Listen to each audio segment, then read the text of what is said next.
If Antarctica is a frozen stage, then we Adelie penguins are born comedians. My name is Steve, a newly grown Adelie penguin. This time, I was in a hurry to get to the annual mate-finding gathering, but I was not only late, I also took a wrong turn. By accident, I wandered into Emperor Penguin territory. I wanted to ask for directions, but before I could even speak, an Emperor Penguin coldly shuffled away. The big penguins were hard to communicate with. I turned to try a younger one, but the little guy just woken up was in a foul mood. Instead of helping, it chased me and pecked me a few times. I was stunned. I'd actually been taught a lesson by a little penguin. I didn't give up and kept wandering through the Emperor Penguin colony, but no one would acknowledge me. The situation became utterly awkward, and I had to quietly leave this rather unfriendly place. No sooner had I left than I discovered my own colony was actually just ahead. I finally reached the rookery. Every winter we live in the sea, and when spring arrives, we return to our birthplace to find mates and raise chicks. But for a rookie like me, the challenge was just beginning. I was the last to arrive, and all the good spots were taken by experienced older penguins. These veterans fiercely guarded their nest sites, not letting any newcomers muscle in. I wanted to show my capability, but shortly after I stepped forward, I was chased away.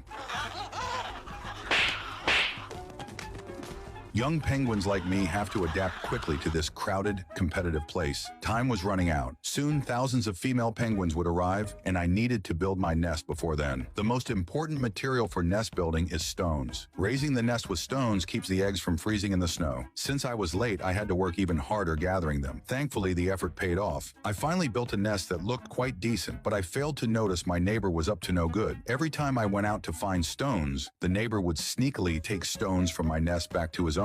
I, completely unaware, kept diligently hauling stones, while my neighbor reaped the benefits without the work. After a while, I felt something was wrong. How come after moving so many stones, my nest wasn't getting any bigger? Keeping a closer watch, I discovered the stones were being stolen. Now I faced a dilemma. If I went to find stones, they'd be stolen. If I didn't go, I couldn't finish the nest. Left with no choice, I looked around nearby, only to find I had more than one thieving neighbor. Just as I was worrying, the large flock of female penguins finally arrived. The male penguins all started singing to attract attention, and I sang my heart out too.